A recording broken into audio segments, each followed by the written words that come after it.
Welcome to the intersection of technology, cybersecurity, and society. Welcome to ITSP Magazine. You're listening to a new Securing Bridges podcast. You're about to join Alyssa Miller as she sits down with senior and executive security leaders to share stories of success and failure while working across business teams. It's time to build and secure the bridge to the business. Knowledge is power, now more than ever.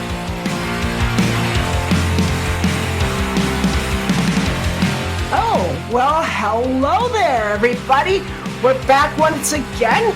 I'm Alyssa Miller, and it is another exciting episode of Securing Bridges.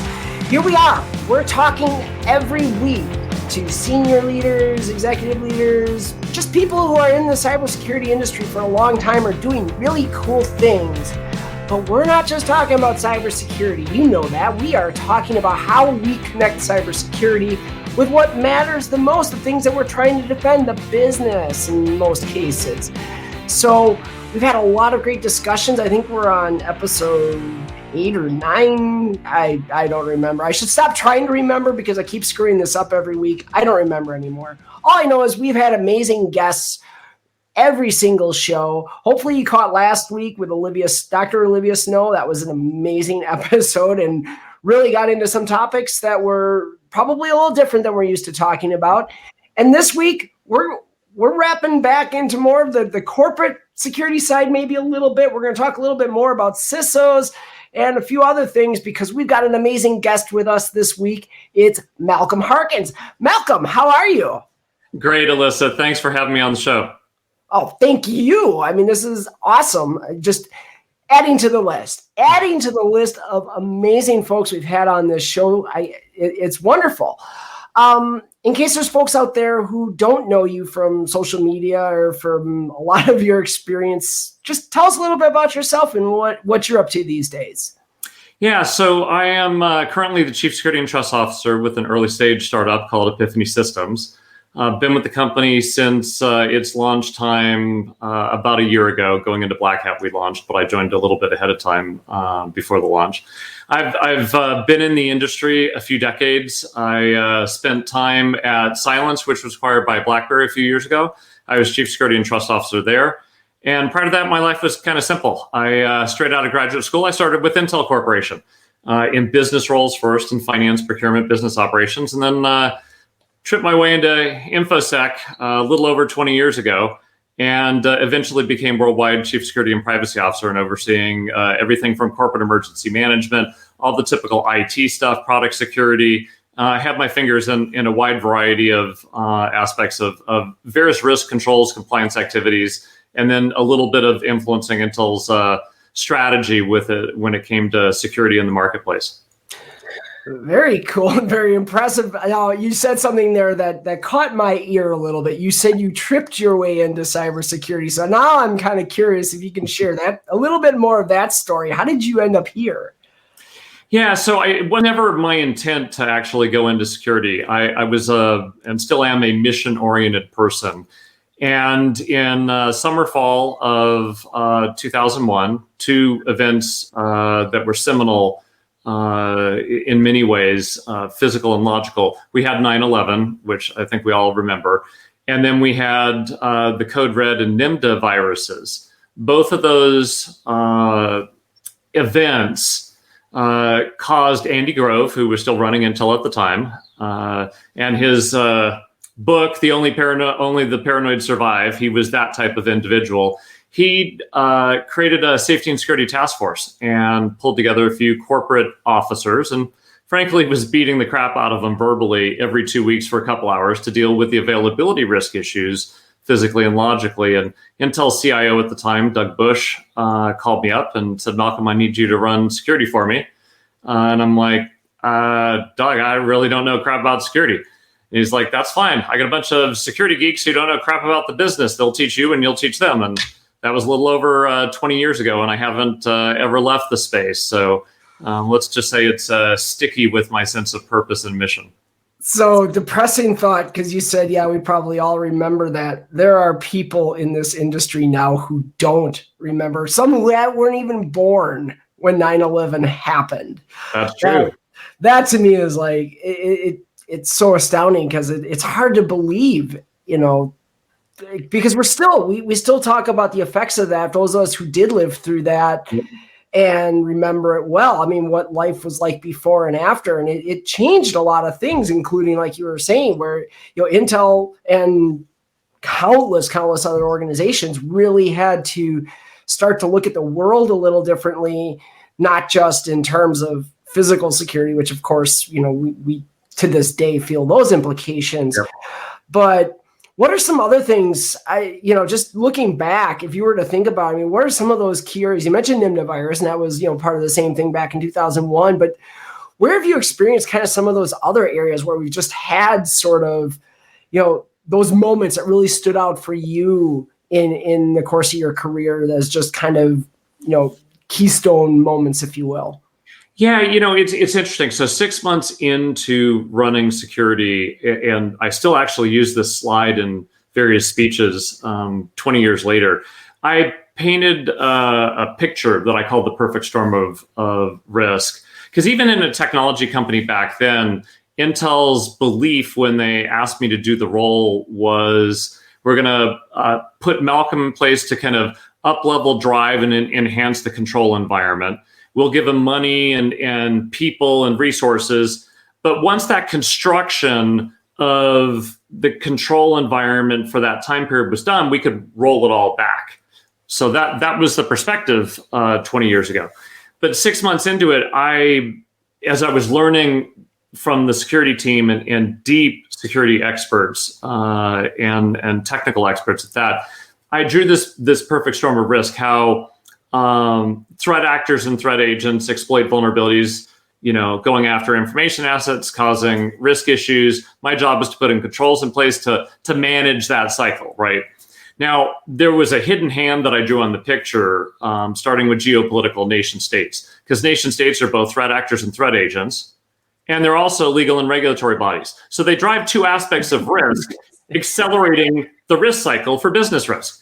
Now, this is, again, long before Sarbanes-Oxley, before the California breach bill, before all those other things. But as I started forecasting out, again, I'm a former finance guy, did strategic planning. So I future casting where things would go was required as a finance person. Why? So that you could manage the books, manage the spending, all that type of stuff. I applied that same discipline in the risk space.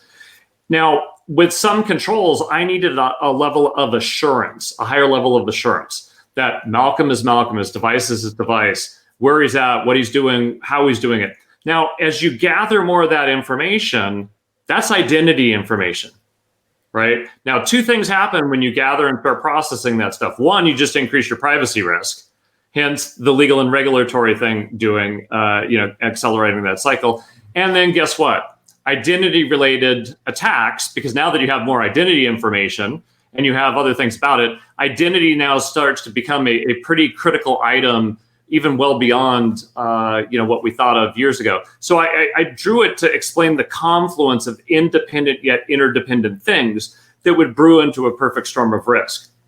Now, I still use it as a talk. The World Economic Forum is happening this week. In January, they published their annual cyber, worldwide risk report. Cyber's still in there. But even long before the World Economic Forum was putting it in the top 5, 6, 7, 8, 9 risks, I was looking at it and going, there's a societal risk that we're starting to create when it comes to technology risk. And we've certainly seen that, balloon and blossom over the years with everything from disinformation and misinformation campaigns affecting, voters' sentiment and people stuff. The, breaches that have occurred that, while they may not have really affected operationally a company, they've put consumers at risk. You've got IoT related issues. You've got, medical devices that could be hacked. You've got all these things that, on the one hand, create a promise of technology. And I grew up in the tech industry, so I believe in that hope and promise of technology to connect and enrich lives, create social and economic benefit. But at the same time, there's a peril side of it that in many ways we've not fully understood. And we've, in some cases, blatantly ignored the obligations we have to manage not only the creation of technology, but the management of it post-creation, magnifying the risk issues. Wow. Okay, so you touched on like a whole bunch of my pet peeves. I love it because there are so many things in there I would love to deconstruct that now my mind is like going a million miles a second. Where do we go now? What should we talk about first?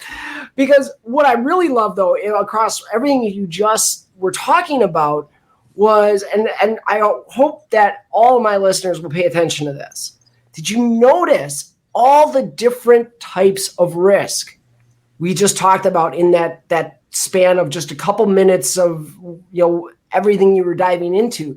This is a thing that for me is important for security, I think, to understand, because I've heard the phrase, and I actually just did a talk yesterday where I kind of beat up on people who use this phrase, that you'll hear some people say, well, security is a risk management function. And I stop them because it's like, wait. Now there is this.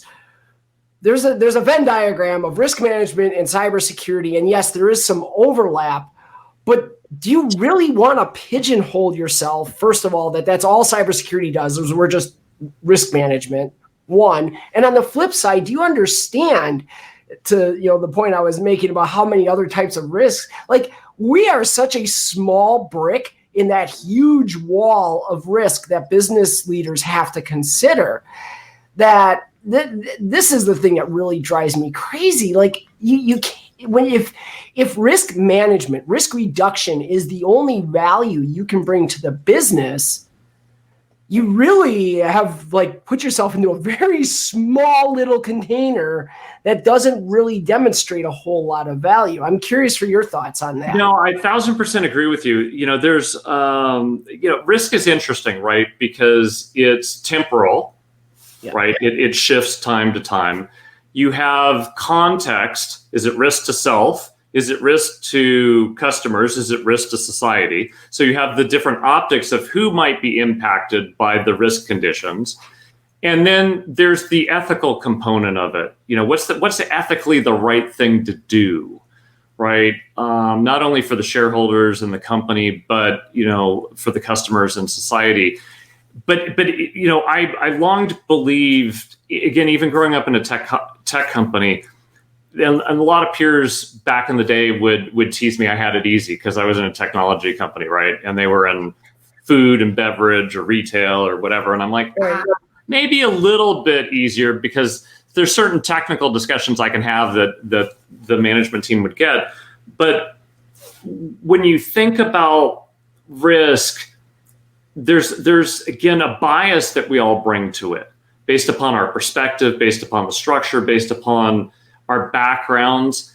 Me having an economics and finance background, I think about the context of risk, not only from the information, the technology, but more broadly from the business. I mean, you go back 10, 15 years ago, and I had this discussion pre-COVID at a security event. And there's a panel talking about migration to the cloud, right? And everybody's talking about the typical cloud-related risks, the shift and configurations, all those type of things. And I'm in the back, and I kind of raise my hand and, hey, all good. But what about the strategic risks? Or it's like, well, what do you mean? I'm like, well, how do you know the cloud vendor you're using isn't going to compete with you? And they're like, well, what do you mean? I'm like, look at what happened to Target. It paid Amazon to build and run its store. And then all of a sudden Amazon's competing in consumer goods, right? So, you have these interesting ways to frame and look at risk. And then the other thing that is true because of those biases is we all misperceive it. Right. And if you look at all the decisions that we've made, and if we have smart people that aren't trying to create harm for others, you go, why do we have so much risk? Other than we did a poor job, we've gotten poor solutions from the security industry, and people are misperceiving it. So that's interesting. You've touched on ethics a couple times in this now. And that's something I really want to unpack as well, because, think about it from a risk perspective, right? I mean, there's lots of risks. You talked about you have so many different types: market risk, strategic risk. There's a lot of things that, as a CEO, I have to sit there and consider that go beyond cybersecurity. There's also, though, when you mentioned doing things just because it's the right thing or the ethical thing, this is another place I'm finding I get a lot of pushback from people when I talk about the need for vendors to consider the use of their technology and the potential abuses of their technology and plan for that. Now, like I said at the beginning of the show, we had Dr. Olivia Snow on here last week. And I don't know if you saw the show or not, but she was talking about, how technology continues to be created that then gets abused to attack sex workers. Yep. And I mean, it was a really poignant, discussion to realize that. People who follow me on Twitter know that I have an ongoing just love-hate relationship with Apple because of the same thing, where they will create technology that is cool and innovative and people love it, great, but they don't seem to consider the abuse factors, or if they consider it, they certainly don't seem to do a lot to at least initially work to resolve those. I mean, the AirTag is the one that everybody knows I've been complaining about a ton. Like, they released this thing. It was told to them through lots of accounts that I've seen that, okay, this is a really bad idea. You need to do a lot more to secure this. And yet there are people who would be like, but it's so useful. And, well, they're not the only ones who make that tech that does that, but it's like, yeah, they're the ones that are the most accessible. So I'm curious, as you look at that, thinking, again, putting the risk hat on now, is there a risk that kind of drives that need to be a little bit more ethical and understand that side of the world?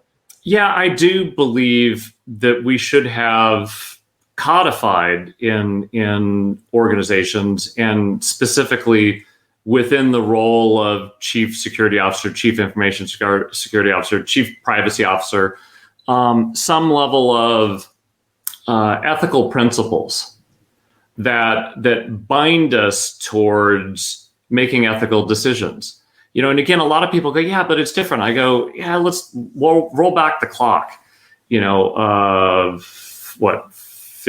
almost 50 years ago. Lee Iacocca was running the Pinto division at Ford. We all know what occurred there, right?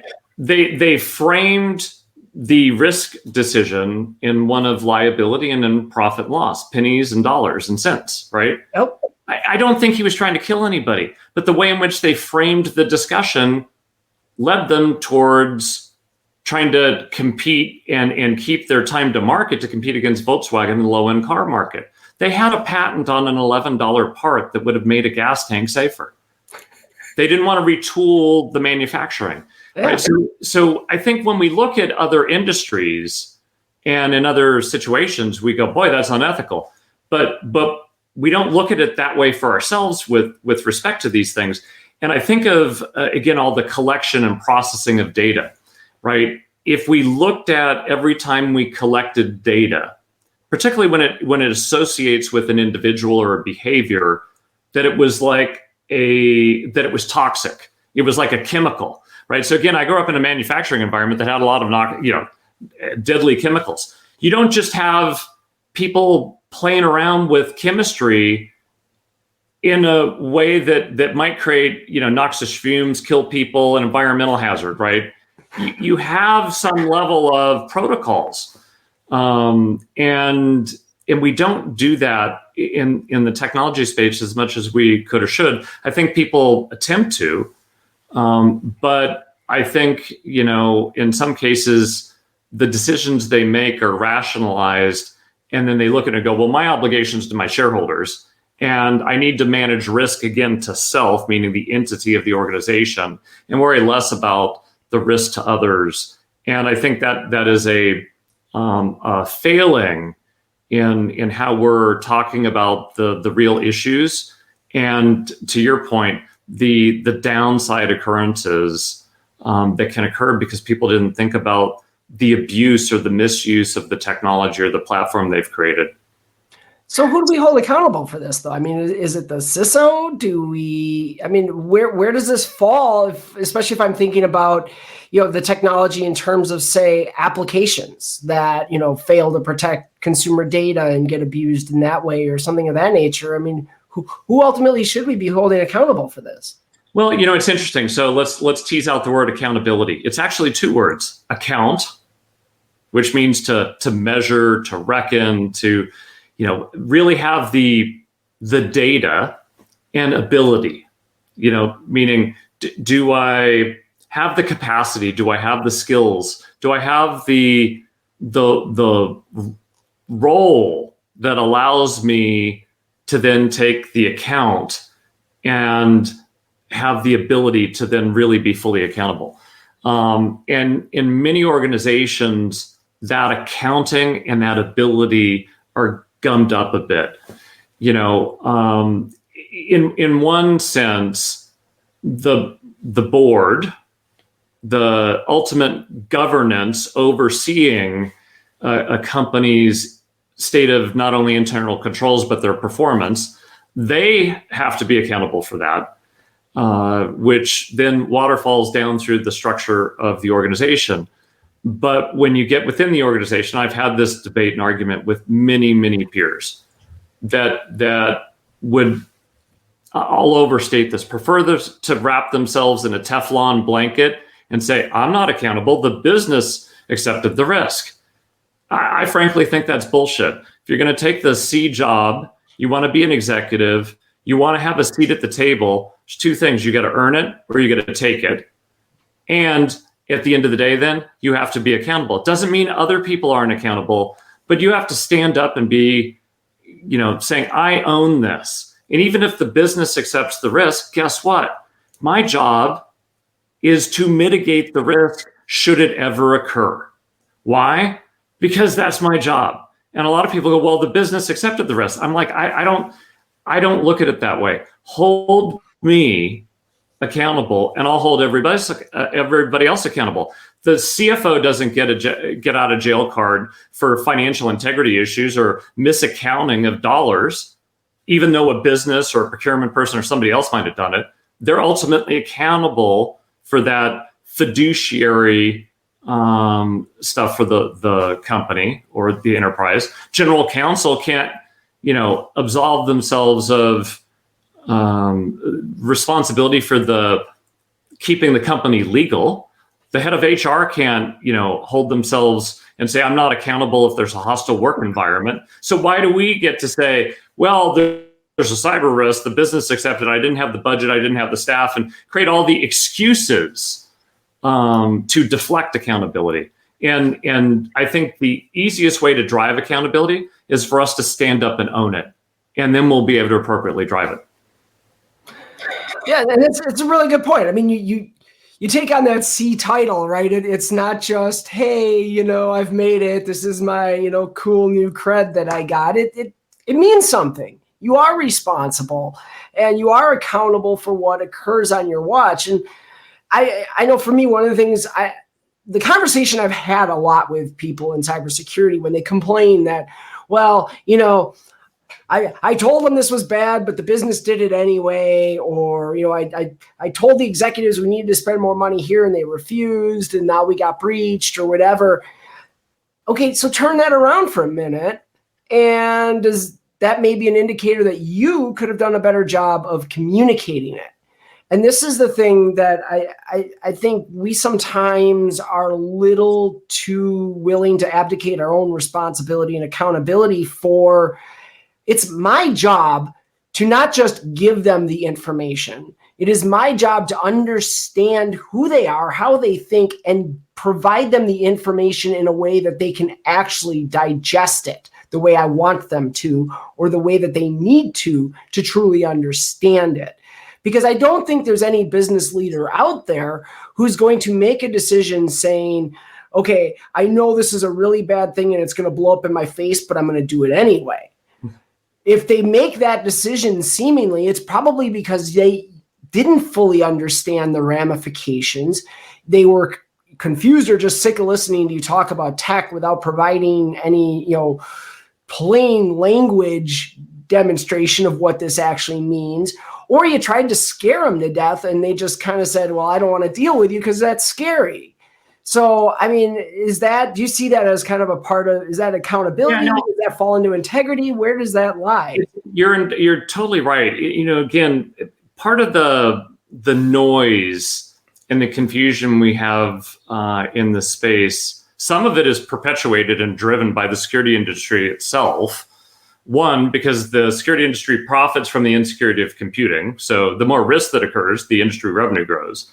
And there's actually data to support that. Piper Jaffray, 5-6 years back, did a correlation between breaches and the stock prices of security companies.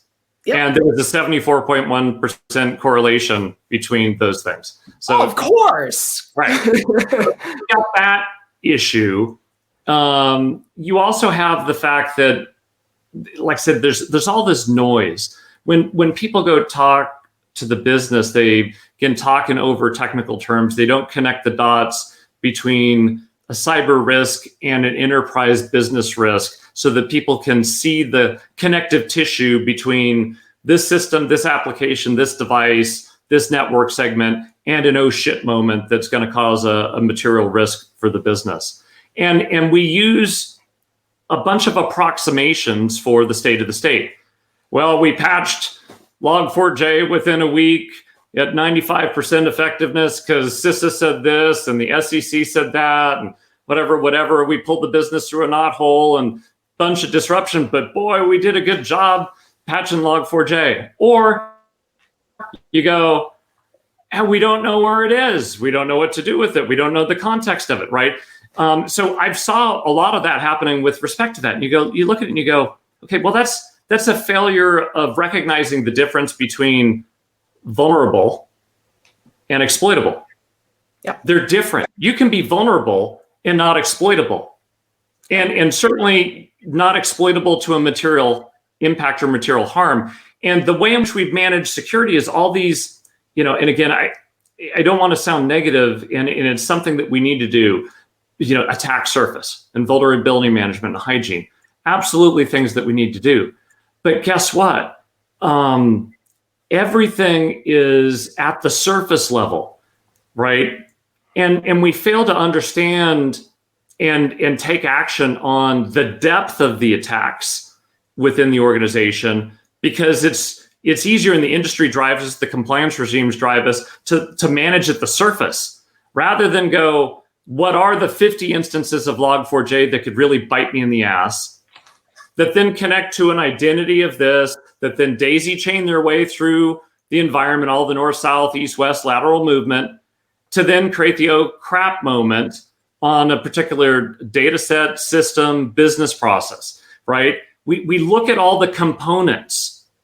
We fail to really see and understand those attack paths that exist in our organization, and really the exploitability of the enterprise to material risk. And that's basically, a failure because of the way in which we are instrumented to understand the environment, because it's so complex. I've got on-prem, I've got cloud, I've got this, I've got that, I've got an OT environment, I got an IT environment, I've got a building management system, I've got people all over the world, I got BYOD, I have third parties. Well, how do you map all that stuff to thread the needle between something irrelevant and something that matters, right? Yeah. That's we can solve that problem. We can solve that issue, which I believe we can.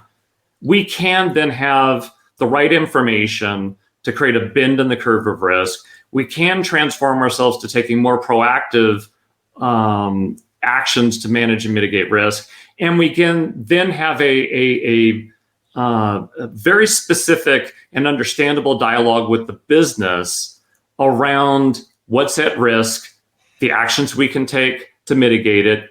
And because we can't eliminate risk, where we can't break an attack path, where we can't categorically eliminate it, what are those pivot points of exploitability that we put our eyes on glass in the SOC? Instead of drowning in all the alert fatigue, what are the 100 pivot points that we have to manage? And anything that goes bump, we're accountable to a time to detect in under 10 minutes and a time to contain in under 30 minutes. If we structured ourselves for outcomes and then held ourselves accountable to outcomes, not only on risk, but on total cost of controls, but also on the friction security creates on the business, we would end up in a better spot. And see, this is what I think is crucial here. If we want them to understand, right? There's this phrase out there. I'm sure you've heard this cliche too, right? The don't ever let a good crisis go to waste, or don't let a good breach go to waste, or a good incident, whatever, right?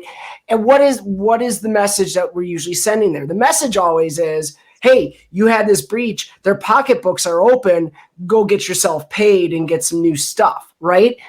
But what we miss, and what I think is critical, and playing off of what you were just describing, is why not reinforce the good? Why not take that incident and say, hey, you know what? And this is, people are probably tired of hearing me talk about this, but Log4j, hey, you know what? 2 years ago, we got you to invest in software composition analysis. We just had this Log4j incident. We had far less friction on our engineers than other organizations because we didn't have to make them go search for it.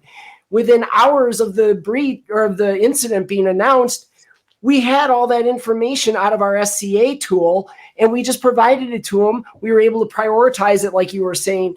Yeah. I feel like if we can reinforce those elements and say, all right, here now, understand how what you paid for did these things that made it better. Yeah, now they kind of gain better knowledge. Yeah, I had this notion a few years back that I've given a couple talks on again the economics of insecurity, which I touched on briefly just a little bit ago. But we've gotten ourselves into this habit of, and I like the notion of defense in depth. Don't get me wrong, but defense in depth has become expense in depth. And what we continue to do is just ask for more, rather than show and be accountable to doing better. And again, I look at this, again, I'm a former finance guy, and I grew up in a company that had multi-billion-dollar manufacturing plants, right? We have to get yield off of our security investments. And if we're accountable to demonstrating where we're getting yield and what we need to do to get more yield out of the controls that we have in place, or in some cases, get rid of the flipping controls because they're a drag coefficient on the business. They're creating a systemic business risk by slowing it down. And then guess what? You're driving your business and user around you because you just jacked up their entire approach to the world, right? So everything we've done is in many ways driving the user and the business around us, driving more risk. You go, how stupid is it, right? So I look at this as an economics problem, and I go, how do we become more efficient and effective? And if a control isn't efficient and effective, get rid of it. And if it's in a compliance mandate, and it's impeding the business, and really not an effective control because people are going around it, get rid of it. Sometimes less control is actually more control, right? So you have to start thinking about the psychological aspects, the societal aspects, and how people sociologically play with these things. Almost, a behavioral economics approach to end user behavior, executive decision making, and a strong focus on efficiency and effectiveness from the security team. And like I said, in some cases, and I've done this before, you talk about limited budgets. None of us have the budget we want, but guess what? No other business leader does either. If you're running a P&L, you don't have everything you want. You have to hit a margin, a product cost, and a number, which guess what is a constraint on all the things you'd like to do. So what I would always try and do is, if I knew a spot where I had a control that was a control I needed, but was incredibly inefficient on a part of the business, I'd go to the business and say, hey, if I can speed up the sales cycle by 25% by stripping away these controls that require a field application engineer to go ask Mother May I before they get these sensitive documents, and then do this check-in and check-out process and all this other stuff that's adding to your ability to respond to an RFP with a customer, how much is that valuable to you? I've had heads of sales and marketing. It's like, you can do that across a few thousand salespeople. How much is it going to cost? And I'll go, give me $1 million, give me 3 months, I'll rearrange the control environment, make you more efficient. And in reality, all I did was I held risks static, changed the control environment, they got more efficient. I got money from them. I retooled some things there, and then I took the money and then I invested in another problem that I didn't have the money to go solve, right? So I look at it and I go, everybody's budget's my budget. I just have to look at how to make them more efficient, and they'll pay me to go do that. Exactly. Oh, I absolutely love this. This is so, I did not know that when we talked about you coming on the show, you and I were going to be like in such lockstep here, but this is incredible. So before we run out of time, I want to make sure to pivot into one other thing, and that is you're going to be at RSA. I'm going to be at RSA as well. That's coming up in just a few weeks. You're speaking on a panel at RSA, and I would love to hear more about that. Yeah, so I'm moderating at a panel with a few other wonderful chief information security officer, Pamela Fusco, who runs security at Splunk, Jerry Davis, who runs security for Pacific Gas and Electric, and then Juan Gomez Sanchez, who runs security for Whirlpool. Oh, that's cool. All right. Yeah, so the topic is integrity matters. And we actually did this as a webcast for the RSA conference almost a year and a half or two ago, right after COVID hit and we all went virtual. Yeah. And it's something that's near and dear to all of us. And we decided to do it again, but this time in live at the RSA conference, now that we're back to a live event. And it's all around, again, some of those ethical things that we talked about and the pressures sometimes the security executive faces to water down or dilute the portrait of risk. I did a survey a year and some ago, right going into or right after we had done the webcast on it. And over 100 respondents in senior security roles, director of InfoSec, CISO type thing. The data said 76% of us have either been asked or have actually watered down risk. Now, that is truly an integrity issue. And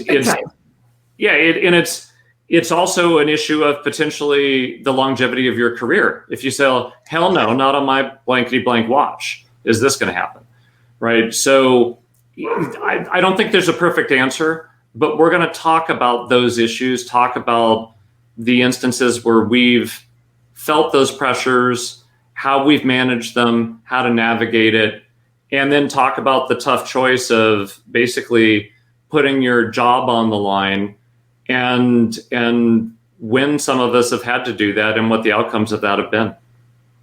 Awesome. So when is that panel? June 6th, 1 p.m. I can't remember which Moscone location, but it's on the Monday. As RSA typically does it, my guess is it'll be recorded, so it'll also be available afterwards to watch. Well, I'm hoping because you said the 6th, and I'm realizing I'm flying in on the 6th, so I don't know that I'll be there in time to catch it. But I definitely want to check this out because, this is I'm even for people who aren't in those audiences of executive or high level senior leaders. We've all seen it happen, I think, at some point or another in our careers, and so I'm very interested because I certainly have had, in my past, those CISOs who I've watched do that, and so I'm very curious to hear the perspectives you guys have on that. So awesome. Well, I can't believe we're here already. I swear to God, I'm just going to record that line because I say it every week, but I mean it every week. We're at the time to wrap it up, but this was great. I mean, really, I could do this again like a million times with you because I think you and I see eye to eye on a lot of things and would have a lot to share. But thank you so much for joining us. Thanks, Alyssa, and happy to be here. And just one final word of wisdom. Do more than listen to what people say, watch what they do. It will be a telling way to figure out where you stand and who you can trust. Definitely. That is really important for, I think, a lot of people to hear. Probably everybody, yes. Because, it's true. So, unfortunately, we got to wrap up. One quick announcement. I think I can make this because it's official. If not, hey, I let the cat out of the bag early. They might yell at me. Oh, well, tough.